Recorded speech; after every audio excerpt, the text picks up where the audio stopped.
Hello friends, എല്ലാ കൂട്ടുകാർക്കും പുതിയൊരു റിവ്യൂയിലേക്ക് സ്വാഗതം. അപ്പം നമ്മളിനി കാണാൻ പോണത് ഭാനുമതിയുടെ വിക്രത്തിൻ്റെ പതനമാണ് കേട്ടോ. അങ്ങനെ ഭാനുമതി മകൻ ജയിലിൽ കിടന്നാലും സൂപ്പർവൈസർ, അതായത് കാർത്തിക ഫുഡ്സിൻ്റെ സൂപ്പർവൈസർ ആണല്ലോ. അപ്പോൾ ആ ഒരു സ്ഥാനം പോവാതിരിക്കാണ്ട് കമ്പനിയിലേക്ക് കെട്ടി എഴുന്നള്ളുവാണ്. പഴയ പോലെ തന്നെ സ്റ്റാഫിനെയൊക്കെ അങ്ങനെ ഇങ്ങനെ എന്നൊക്കെ പറയുമ്പോൾ സ്റ്റാഫ് ഒന്നും അനങ്ങണില്ല കേട്ടോ. എന്താ ഞാൻ പറ്റി നിങ്ങളൊന്നും ചെയ്യാത്തത് എന്ന് ചോദിക്കുമ്പോൾ സ്റ്റാഫ് ഒന്നും മിണ്ടാണ്ട് അവരവരുടെ പണി നോക്കിക്കൊണ്ടിരിക്കുകയാണ്, മൊബൈലിലൊക്കെ നോക്കിക്കൊണ്ടിരിക്കുന്നുണ്ട്. അപ്പം ഞാൻ പറഞ്ഞാൽ നിങ്ങൾക്കൊരു വിലയില്ലല്ലേ, കാണിച്ചു തരാം, എല്ലാത്തിൻ്റെ അഹങ്കാരം കുറച്ച് കൂടുന്നുണ്ട്, എല്ലാത്തിനും ഞാൻ കാണിച്ചു തരാം എന്നൊക്കെ പറഞ്ഞിട്ട് അമ്മ അങ്ങോട്ടേക്ക് പോകണം. അപ്പോൾ സ്റ്റാഫിനെ കളിയാക്കി ചിരിക്കുകയാണ്. എന്താണ് പെണ്ണുങ്ങൾ നിങ്ങൾ ചിരിക്കണതെന്ന് പറയുമ്പോൾ എന്നെ മേഡം എന്ന് വിളിക്കണമെന്ന് ഞാൻ പറഞ്ഞിട്ടില്ലേ എന്ന് പറയുമ്പോൾ ഇല്ല, ഞങ്ങൾ അങ്ങനെ ഇനി വിളിക്കില്ല, ഞങ്ങൾക്ക് പുതിയ മേഡം വന്നു. പുതിയ മേഡം? അതാരാ? ഞാനറിയാം പുതിയ മേഡം. ഓ, കാർത്തിക മോളായിരിക്കും. കാർത്തിക മോൾ ആ സ്ഥാനം എനിക്ക് തന്ന കാര്യം നിങ്ങൾക്ക് അറിയില്ലേ? ഇനി കാർത്തിക ഫുഡ്സ് ഭരിക്കാൻ പോണത് ഞാനാണ്, എന്നെ മേഡം എന്ന് വിളിക്കണം. അങ്ങ് പറ്റില്ല, കാർത്തിക മേഡം അല്ല, നിങ്ങളോ അല്ല ഇവിടുത്തെ മേഡം, പുതിയൊരു മേഡം വന്നിട്ടുണ്ട്. പുതിയൊരു മേഡം? അതാരാ? ഞാനറിയാത്ത പുതിയൊരു മേഡം എന്ന് പറഞ്ഞിട്ട് ഭാനുമതി അകത്തേക്ക് കയറിപ്പോകുമ്പോൾ ഞെട്ടിപ്പോകുക കേട്ടോ. അവിടെ ഇരിക്കുന്നു നമ്മുടെ കല്യാണി, കൂടെ കിരണും ഉണ്ട്. അത് കണ്ടിട്ട് നമ്മുടെ ഭാനുമതി, നിങ്ങളെന്താ ഇവിടെ ഇരിക്കണത്? നാണോ ഇല്ലേ? ഞാനിരിക്കണ കസേരയാണ്, അവിടെ നിന്ന് എഴുന്നേക്ക് എന്നൊക്കെ പറയാണ്.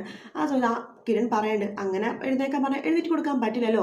ഇപ്പം ഇവിടുത്തെ സൂപ്പർവൈസർ മുമ്പ് ഭാനുമതി ആയിരിക്കും, പക്ഷെ ഇപ്പോൾ ഇവിടുത്തെ സൂപ്പർവൈസർ കല്യാണിയാണ്. കല്യാണി കിരൺ, സംശയം ഉണ്ടെങ്കിൽ ഇവിടുത്തെ ആളോട് തന്നെ MD അടുത്ത് തന്നെ ചോദിച്ചു നോക്ക് എന്ന് പറയാണ്. അപ്പോൾ അതൊക്കെ കാർത്തിക അങ്ങോട്ടേക്ക് വരുക. എന്താ ഇവിടെ ബഹളം ചോദിക്കുമ്പോൾ നമ്മുടെ അമ്മ പറയുന്നുണ്ട്, കണ്ടില്ലേ മോളെ, നമ്മളെ പതനം പൂർത്തിയാക്കാൻ വേണ്ടി വന്നിരിക്കുക, പ്രകാശം ജയിലിൽ കിടത്തിയിട്ട് ഇവിടെ വന്നിട്ട് നെല്ലിഞ്ഞിരിക്കുക ഇവള് എന്ന് പറയാണ്. അപ്പോഴേക്കും നിങ്ങൾ ഒച്ചെടുക്കൊന്നും വേണ്ട. എന്താ മോളെ നീ ഇങ്ങനെയൊക്കെ പറയുന്നത്? അതെ, കല്യാണം എടുത്ത സൂപ്പർവൈസർ നിങ്ങളെപ്പോലെ തന്നെ ഫുഡും കാര്യങ്ങളൊക്കെ നന്നായിട്ട് ടേസ്റ്റ് ചെയ്ത് നോക്കാനും ഫുഡ് ഉണ്ടാക്കാനൊക്കെ കല്യാണിക്കും അറിയാം. നിങ്ങളുടെ അടുത്ത് നിന്ന് പഠിച്ചു തന്നല്ലേ പറയാറ്, എപ്പോഴും പറയണല്ലോ കല്യാണിയും അവളുടെ അമ്മയും എൻ്റെ അടുത്ത് നിന്നാണ് പഠിച്ചതെന്ന്. അതുകൊണ്ട് ഇവിടുത്തെ കാര്യങ്ങളൊക്കെ ഇനി കല്യാണി നോക്കട്ടെ, അതായിരിക്കും കുറച്ചുകൂടി നല്ലത്. നിങ്ങൾക്കിനി പ്രായമൊക്കെ ആയില്ലേ, വേണമെങ്കിൽ അമ്പലമൊക്കെ ആയിട്ട് പ്രാർത്ഥനയോട് കൂടെ ഇരുന്നോ, നല്ലൊരു മരണം തരാനായിട്ട് പ്രാർത്ഥിച്ച ദൈവത്തോട്. അതിന് ഇപ്പോൾ നിങ്ങൾക്ക് എത്ര പ്രായമൊക്കെ ആയെന്ന് പറയുമ്പോൾ നീ എന്താ ഇങ്ങനെയൊക്കെ പറയണത്? നീക്ക് ഇവരുടെ കൂടെ കൂടിയിരിക്കുവാണോ എന്ന് ചോദിക്കുമ്പോൾ ഞാൻ ഇവരുടെ കൂടെ തന്നെയാണ് എപ്പോഴും എന്ന് പറയാണ്. അങ്ങനെ നമ്മുടെ ഭാനുമതിയുടെ സത്യങ്ങളെല്ലാം വെളിപ്പെടുത്തുവാണ് കാർത്തിക. നിങ്ങൾ വർഷങ്ങൾക്ക് മുമ്പ് ഒരു കുഞ്ഞിനെ, അതായത് ചോരക്കുഞ്ഞിനെ ഒരു ഓടയിൽ ഉപേക്ഷിച്ചത് ഓർമ്മയുണ്ടോ എന്ന് ചോദിക്കുമ്പോൾ നമ്മുടെ അമ്മൂമ്മ ഒന്നറിയാത്തപ്പോൾ അവിടെ ഇരിക്കുവാണ്. അതെ, ആ ചോരക്കുഞ്ഞ് ഞാനാണ്.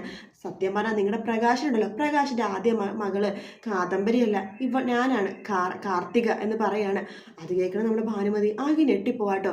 കല്യാണം ചോദിക്കണ്ടേ, എന്താ അമ്മ ആകെ ഞെട്ടിപ്പോയോ എന്ന് ചോദിക്കുമ്പോൾ കിരൺ പറയണ്ട്, ഈ വയസ്സാങ്കാലത്ത് ചിലപ്പോൾ അവർക്ക് ഹൃദയാഘാതം ഒന്നും വെച്ച് മരിച്ചു പോകട്ടെ, ഇങ്ങനത്തെ സത്യങ്ങളൊക്കെ കാർത്തിക പെട്ടെന്ന് വിളിച്ചു പറഞ്ഞ.